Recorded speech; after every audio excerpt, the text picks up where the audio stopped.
Oi, pessoal, tudo bem? Eu sou Maria Eduarda, sou Secretary General da BLS, que é a Brazilian Legal Society, que é uma associação estudantil de brasileiros aqui na NYU, na Law School, e a gente tem alguns projetos da gestão de 2023 e 2024, e um deles é o BLS Academy.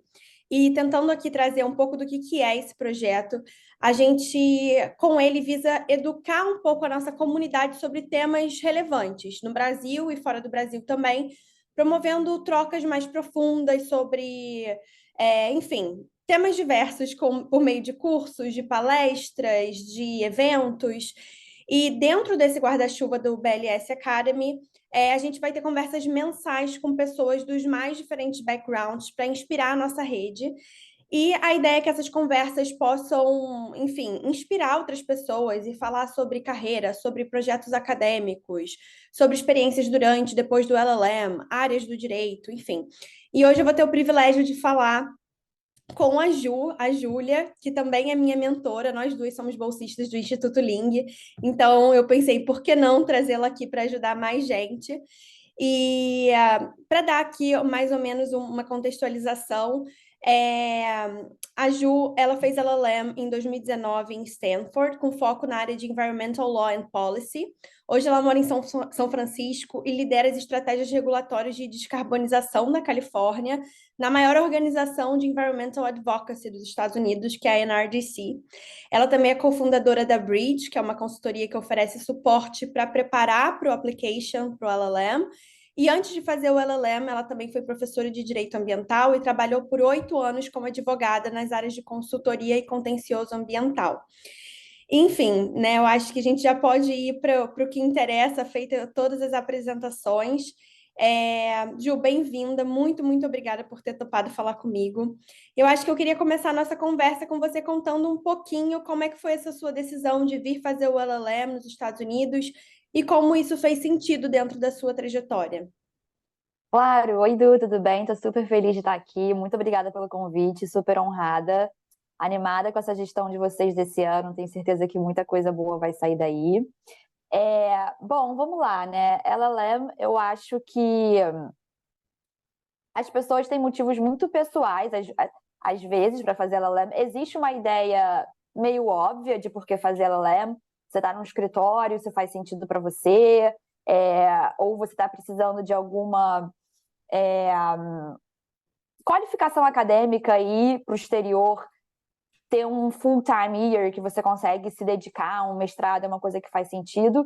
Eu diria que eu tive um pouquinho de todas essas coisas, assim. No Brasil, eu trabalhava num escritório e eu sabia que para minha carreira dentro do escritório seria interessante ter um LLM. Eu estava vindo de um mestrado acadêmico no Rio, então queria ter uma pegada mais prática. Além disso, a minha área ambiental é uma área que fazia muito sentido vir para os Estados Unidos, né, ter esse tipo de experiência. E no meu caso, eu também gosto de sempre ser 100% honesta. Teve uma questão pessoal, porque o meu marido decidiu fazer PhD em economia, que era um programa de 5 anos. Aí eu falei, bom, então eu acho que eu preciso arranjar um jeito de me inserir no mercado de trabalho americano. E aí eu sabia que a forma de eu me inserir no mercado de trabalho americano era começando por um LLM. Então, é mais ou menos por aí que a ideia de fazer LLM começou.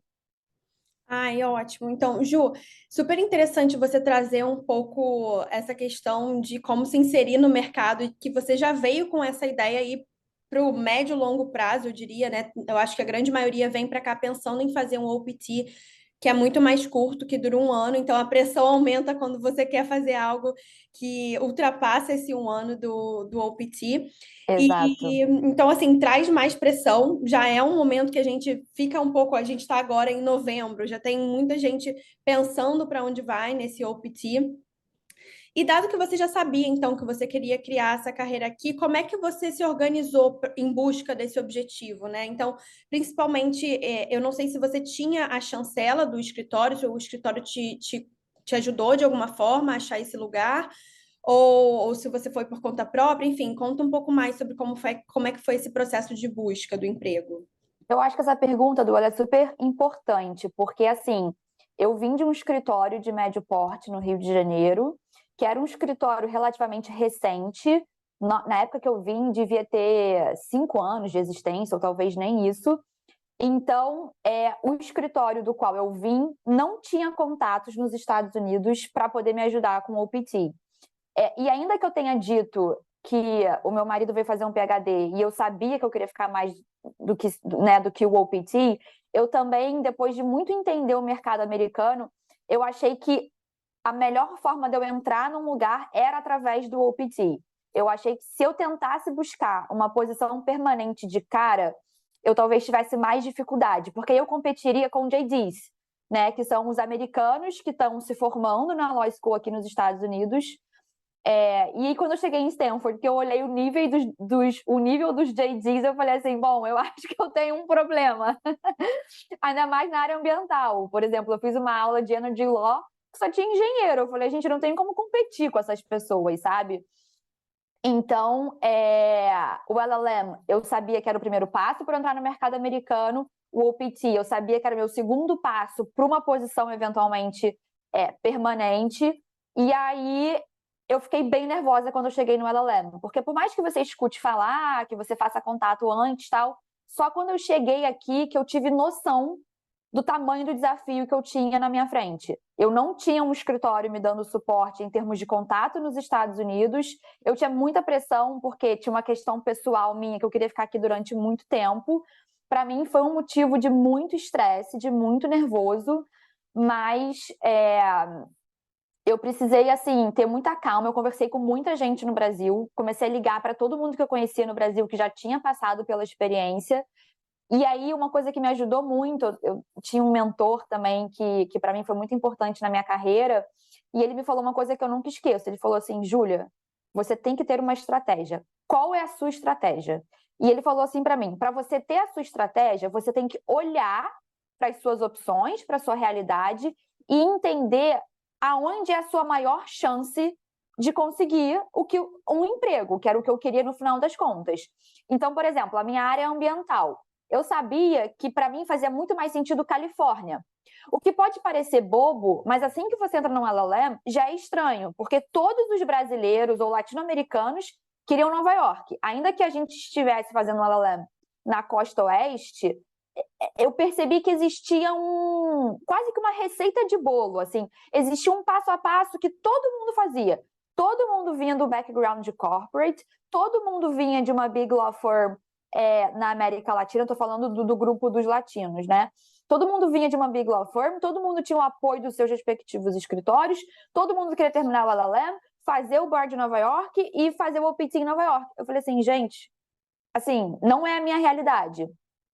E, de novo, pode parecer um pouco óbvio falar isso aqui ou trivial, mas quando você chega num ambiente em que você está na sua zona de desconforto, porque você não está acostumado com nada daquilo, as pessoas parecidas com você têm uma realidade totalmente diferente. Então, assim, para mim foi muito estressante. E claro que isso influenciou muito a forma como eu tive que lidar com o meu LLM. Porque eu tinha amigos brasileiros que estavam vindo de grandes escritórios que já tinham o OPT definido, já saíram do Brasil com o OPT definido, que encararam o LLM de uma forma muito diferente. Né? Então, acho que assim, dica número 1 tem uma estratégia. Se você que está ouvindo essa entrevista, assim como eu, não tem o apoio do seu escritório, do seu empregador no Brasil, primeira coisa tem uma estratégia, entenda o que faz sentido para você e como você pode se vender. Então, isso tem a ver com o seu background, isso tem a ver com as matérias que você vai pegar durante o LLM, isso tem a ver com os eventos que você vai atender, isso tem a ver com os contatos que você vai fazer. Eu acho que o mais importante, claro que você tem que aprender com quem está em volta de você, mas se você tem alguém que está do seu lado, que vem de um escritório, que já conseguiu o OPT para ele e você não tem isso, você tem que se diferenciar, você precisa ter estratégias diferentes dessa pessoa.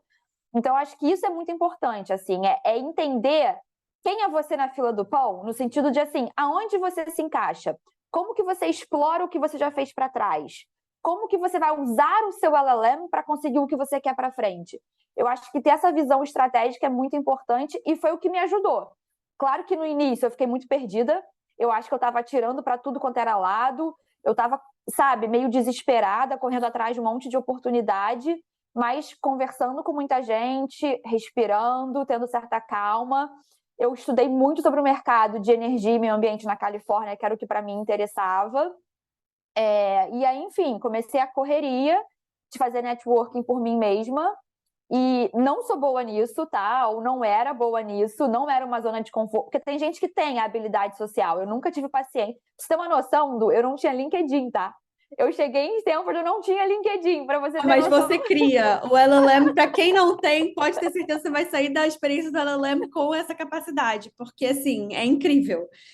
Eles te jogam num tanque e você, assim, você é obrigado. Em algum momento, você É muito necessário, é muito necessário. E uma coisa também que me deixou muito nervosa, eu lembro nos primeiros contatos que eu tive com o Office of Career daqui de Stanford, a mensagem foi: querida, você está por você.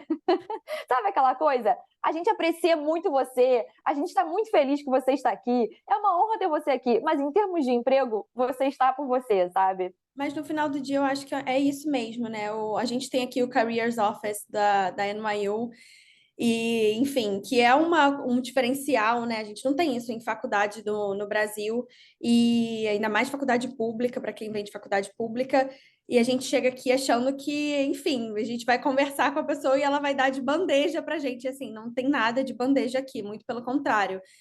Tem muita oportunidade, mas ao mesmo tempo você tem que ter essa estratégia, né, dessa forma que você falou, para você conseguir entender quais oportunidades você vai abraçar. Porque o que eu vejo aqui é esse excesso de portas abertas, e se você não tem essa estratégia, você não vai ser, como você falou, você fica tirando para todos os lados, você gasta uma energia surreal Exato. e não necessariamente está conversando com o seu objetivo. Exato. E tem uma coisa que é óbvia, mas que vale falar, que é o seguinte: o LLM ele é um programa muito curto, muito intenso, e quando você decide investir a sua energia numa determinada direção, você está abrindo mão de investir a sua energia numa outra direção. Porque como o tempo é muito curto, às vezes você dá um tiro errado, pode ser perda de tempo. Então, acho que ter esse primeiro passo de realmente tentar estabelecer uma estratégia. Claro que você vai errar, porque errar faz parte do caminho.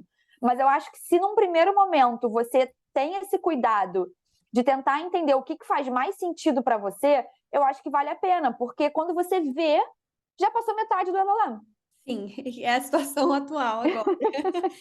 Eu acho que é interessante você falar isso, porque, assim, primeiro, eu não acho que nada disso é óbvio. Eu acho que a gente tem que se relembrar o tempo inteiro do porquê que a gente está aqui.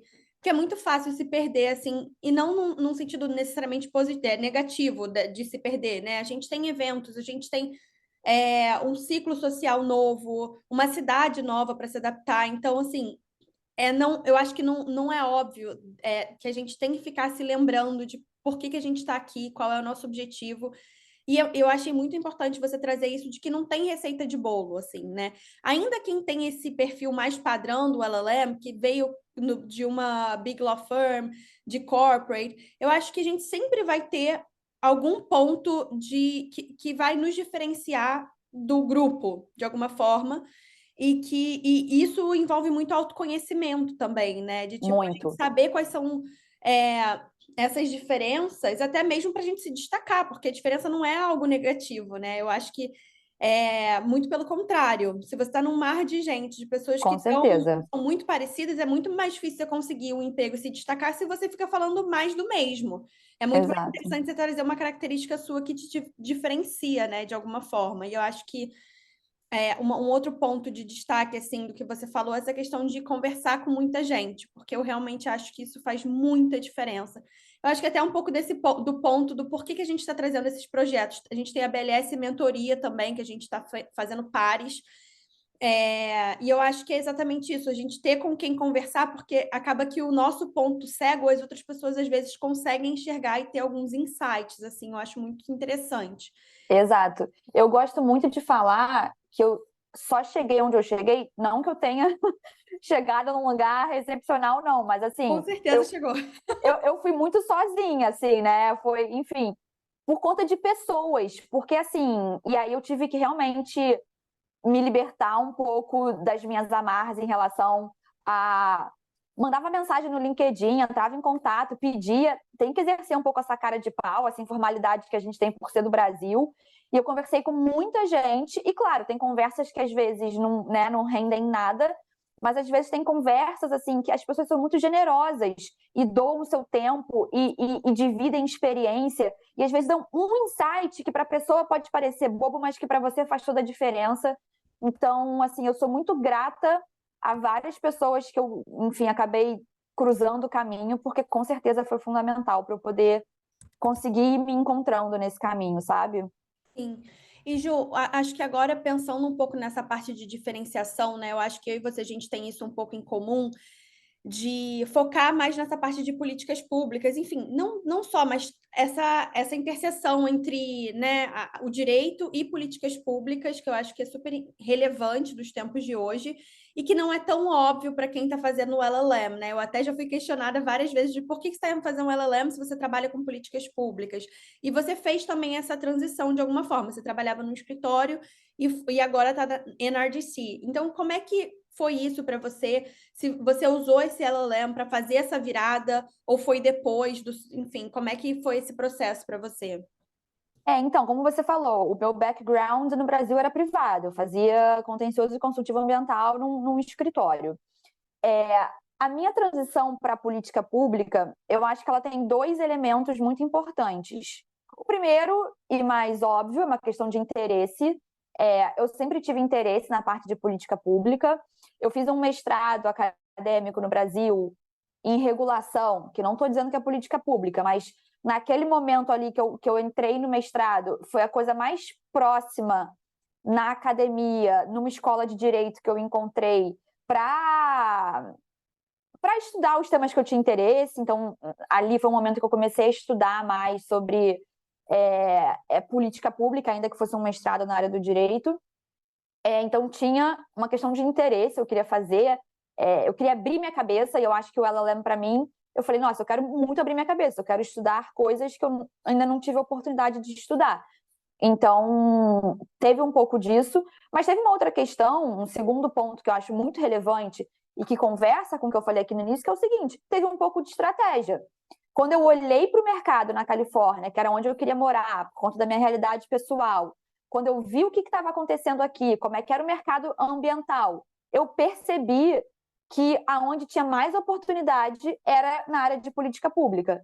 E eu pensei, bom, eu tenho a faca e o queijo da mão, porque eu sempre tive interesse em política pública. Eu entrei no mestrado que chama Environmental Law and Policy. Então, esse LLM daqui de Stanford, ele tem uma pegada bastante forte de policy. Stanford é um lugar também conhecido, e aí eu estou falando para além da Law School, né, em que você tem várias oportunidades de public policy. E aí foi quando eu defini a minha estratégia. Assim que eu cheguei aqui, eu comecei a fazer networking, procurar emprego na área de litigation, porque era o que eu amava fazer, que eu fazia, né, na parte ambiental, mas era o que eu fazia no Brasil.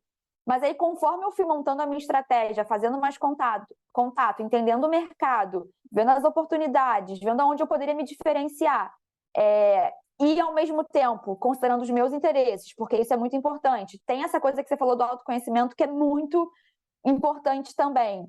Quando eu fui percebendo as matérias que eu tinha mais interesse, eu quase não pegava matéria na Law School, pegava muita matéria fora, as coisas que me excitavam de estudar, de aprender.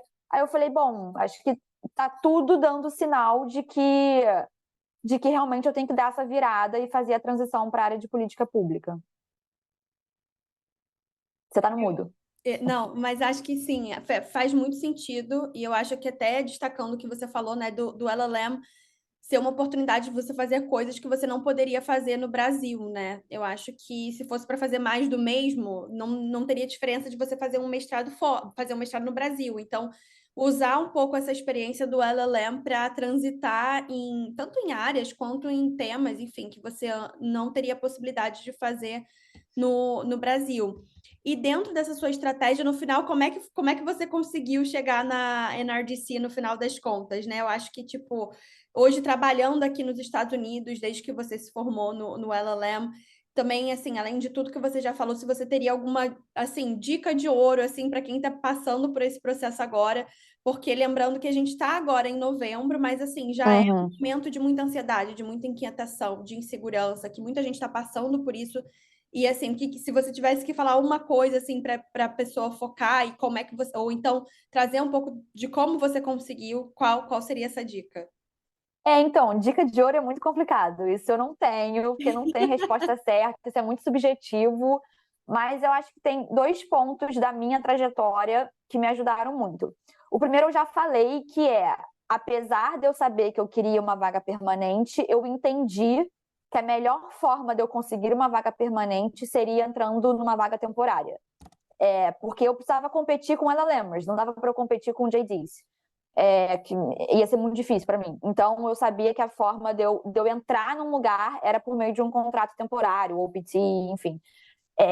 E o segundo elemento foi que, conversando com esse mentor que eu já comentei hoje, que ele que me ajudou, me deu essa ideia de, cara, desenhe uma estratégia, ele me falava uma coisa que é muito verdade. Ele falava assim para mim, Ju, você tem um asset que os JDs aí não têm, que é o seguinte, experiência de trabalho.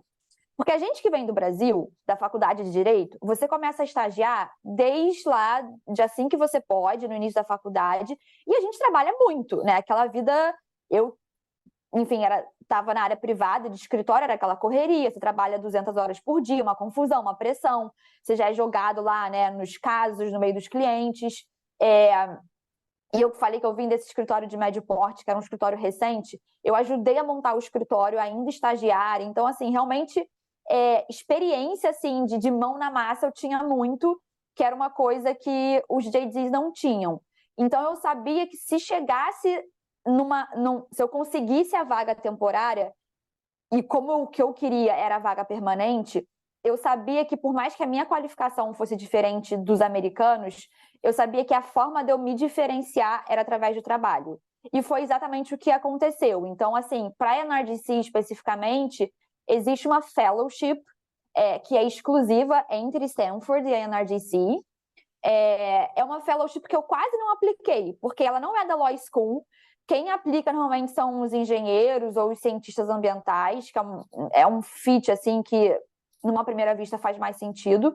Mas eu estava naquele momento de louca, eu preciso de um emprego e eu queria muito trabalhar na NRDC, porque também depois que eu estudei o mercado, eu entendi que não tinha lugar melhor para eu estar que não fosse a NRDC. Eu apliquei, até hoje eu não sei como, por quê, o que aconteceu. Eu sei que eu passei na fellowship, e aí foi muito engraçado, porque desde o dia 1, eles ficavam fazendo disclaimer, olha, essa vaga é temporária, essa vaga é só por um ano, o fato de você entrar nessa vaga não quer dizer nada, porque a NRDC é muito grande. E todo ano entram 4 ou 5 fellows nos Estados Unidos todos. Então, eles têm essa preocupação de não criar no fellow uma expectativa de que aquilo ali vai significar alguma coisa e tal. E aí eu falei, não, tudo bem, mas eu falei, através do meu trabalho, eu vou mostrar que talvez eu possa me diferenciar. E aí foi exatamente o que aconteceu, assim, foi um ano super puxado, eu me dediquei muito, eu trabalhei muito. Eu tive uma sorte que eu não conhecia ainda o calendário de feriados americanos, então eu não sabia quando que era feriado aqui, quando que não era, eu trabalhava todo dia, que nem uma louca. Às vezes alguém mandava assim, Júlia, já é feriado. Eu falava, nossa, nem sabia, eu já estava trabalhando, não ia parar de trabalhar, tipo, sabe? E aí trabalhei muito, muito, muito. O que eu consegui no ano seguinte não foi uma vaga permanente, foi mais um contrato temporário. Eles renovaram a minha fellowship por mais um ano. Nenhum outro fellow renovou, eu fui a única que consegui, assim, foi bem legal. E aí, enfim, depois, no final, eu acabei conseguindo a vaga permanente. Mas eu acho que é isso, assim, é procurar um lugar em que você consiga explorar o seu background e o que você fez no LLM. Tentar entender aonde você é mais competitivo. E uma vez que você entre, se você tem vontade de ficar como eu tinha, assim, muita dedicação. Acho que isso não precisa nem dizer, né? Sim. Não, acho que incrível, assim, e aqui a gente tem muita oportunidade de fellowship, não é algo que a gente tem no Brasil, né? A gente até já conversou sobre isso nas nossas conversas e assim, como a gente não tem esse modelo de fellowship, até no próprio application a gente fica meio perdido do que eles estão buscando, enfim, se é um estágio ou Então, eu super recomendo assim que as pessoas busquem esse tipo de vaga. Aqui na NYU a gente tem diversas oportunidades de fellowship, que pode ser uma porta de entrada super interessante para quem está pensando em ficar aqui por mais tempo. Com E certeza. e para conhecerem realmente o nosso trabalho, porque eu acho que todo brasileiro tem esse diferencial, né, de que sabe trabalhar e trabalhar Exato. muito, e acaba que os JDs têm né, eles acabam saindo um pouco na frente, até por conta da língua, enfim, eles fizeram a faculdade de Direito, né, inteira, não só um ano como a gente, conhecem a lei americana, então acho que o nosso diferencial é um pouco esse, e buscar, né, e demonstrar esse diferencial, eu acho que é super interessante. Eu E queria assim, só tocar, Du, se você me permitir tocar num ponto claro, que você falou, porque eu acho muito importante, que é o seguinte, que é a figura da fellowship. A fellowship, ela inclusive, porque o OPT é uma coisa desenhada por ela Lemmer, né? É uma coisa que é desenhada para o advogado estrangeiro. A fellowship não. Então, mesmo que, por exemplo, que você faça uma fellowship e você não consiga ficar na mesma instituição, que foi o que acabou acontecendo comigo, eu acho a fellowship uma excelente forma de você adquirir experiência no mercado de trabalho e conseguir referências americanas. Então, mesmo que você termine a fellowship sem conseguir renovar, aquilo ali é assim, ao lado do LLM, é uma figura importante para você se vender, de um lugar que você fez contato. Então, eu realmente acho uma excelente forma, assim, estratégia, de repente, de você tentar se inserir no mercado americano. é um primeiro degrau, assim, super interessante mesmo. E, Ju, a gente já está terminando aqui em breve, mas, assim, antes, queria, além de tudo isso, né, de trabalhar na NRDC, ter um calendário, assim, super apertado, você ainda criou a própria consultoria, né, como se não fosse trabalho suficiente, que é a Bridge. E aí eu queria entender, assim, como surgiu essa ideia e como é que tem sido essa experiência para você de, tipo, ajudar os LLM, né, os novos Applicants. LLMs a chegarem aqui e, enfim, né, e passarem por esse processo de application que também pode ser bastante desafiador. Eu acho que tem dois principais pontos, assim, que me fizeram realmente ter coragem de criar a Bridge. Porque a gente já vinha ajudando meio informalmente as pessoas com a application e tal.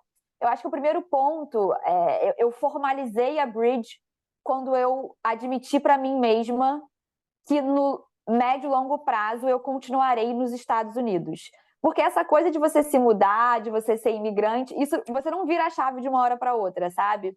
E aí, quando eu realmente aí consegui a vaga permanente na NRJC, meu marido também conseguiu o emprego dele. Enfim, quando eu percebi que eu falei, não, eu acho que isso aqui vai durar ainda por um bom tempo, eu quis criar a Bridge porque é uma forma de eu continuar relacionada ao Brasil.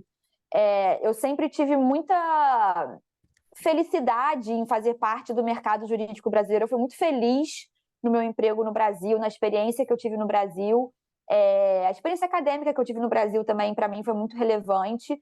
Então, eu acho que criar a Bridge era uma forma de continuar mantendo um contato, de alguma forma, um pezinho no Brasil, não me distanciar 100%, já que meu trabalho aqui, apesar de que eu vivo dizendo para a NARDC que a gente tem que ir para o Brasil, mas enfim, isso é um papo para outro dia. Então, criar a Bridge era uma forma de eu conseguir manter, sabe, esse contato com o mercado jurídico brasileiro, ou com as pessoas que estão no mercado jurídico brasileiro, né? E o outro ponto é que é mais clichê, assim, mas enfim, é essa oportunidade de ajudar as pessoas, porque foi o que eu já falei aqui para você hoje. Eu tive muita ajuda durante o meu application, durante o meu LLM, durante a busca por emprego. Muita gente que eu conversei, que me deu insight, que foi generoso, que dividiu experiência comigo. Claro, a Bridge é uma consultoria, é um serviço que a gente cobra, né? Não é um trabalho pro bono, mas é uma forma também de eu conseguir disponibilizar tudo que eu construí ao longo dos últimos anos e poder ajudar as pessoas a conseguirem esse sonho, porque quando eu apliquei para o LLM, eu apliquei em 2018, né? Eu comecei em 2019, mas eu apliquei em 2018. Era um outro mercado, não existia consultoria para LLM, era um outro nível de competitividade, era um outro nível de quantidade de brasileiro aplicando. Eu acho que mudou muito de lá para cá. Eu acho que está cada vez mais competitivo, as pessoas estão cada vez mais procurando esse tipo de qualificação. Então, eu achei que eu estava numa posição, sabe, de poder ajudar essas pessoas que que buscam fazer um bom application e entrar em boas faculdades. Então, foi mais ou menos por aí. Ai, que ótimo. É uma forma também de, né, continuar com esse vínculo. E eu acho que é um processo que acaba sendo um pouco solitário, mas eu acho que não precisa ser, né? Eu acho que a gente sempre Exato. pode buscar ajuda, enfim, porque muita gente, a grande maioria, eu diria, faz esse processo enquanto está trabalhando ainda. Então, assim, é realmente muito mão na massa. Então, vale a pena, tipo, compartilhar um pouco dessa experiência, né? E, Ju, acho que, assim, última pergunta agora, antes da gente terminar o nosso tempo em 2 minutinhos. Acho que a gente poderia ficar aqui muito tempo falando ainda, mas eu queria te pedir talvez uma dica ou um conselho que você gostaria de ter recebido no momento que você estava fazendo o seu LLM. Eu sei que você já falou alguns aqui sobre estratégia, enfim, sobre conversar com outras pessoas, mas, enfim, eu acho que é um momento que, como a gente falou muito aqui, de muitas escolhas difíceis, muitas renúncias. O que que você priorizaria, ou, enfim, qual conselho você daria, assim? Como você disse, eu acho que eu já dei alguns conselhos, então, para além do que eu já falei, eu acho que a única coisa que eu adicionaria é: tenha muita confiança em você mesmo. Assim, você não chegou aqui por acaso, você tem muita coisa boa. Não olhe para o lado para se diminuir, olhe para o lado para ser criativo, se diferenciar e vá em busca do que você quer. Eu acho que isso é o mais importante. Trace uma meta, olha para frente, acredita em você e vai. Vai porque vai dar certo, mas vai. Ai, Ju, nossa, super obrigada. Não tem nem como agradecer essa conversa. Eu acho que Imagina. todo mundo vai amar e vai entender um pouco o que que é ter você como mentora, como é que Ah, é essa imagina. experiência. Eu não podia deixar só comigo, tive que compartilhar com mais gente também. Tenho certeza que muita gente vai se inspirar com essa conversa. Então, assim, foi um prazer imenso falar com você, ouvir toda a sua experiência, enfim, todos os seus conselhos e suas dicas. E é isso, só tenho que agradecer Imagina. mesmo. O prazer é meu, eu que agradeço e estou à disposição. Se alguém quiser, enfim, reach out, conversar comigo, eu estou sempre à disposição, porque eu já estive nesse lugar, eu sei como é difícil e eu sempre tenho muita satisfação em poder ajudar qualquer pessoa que eu puder. Então, contem comigo. Boa sorte, obrigada por esse espaço. Foi muito bom conversar com você, Edu. Tchau, tchau.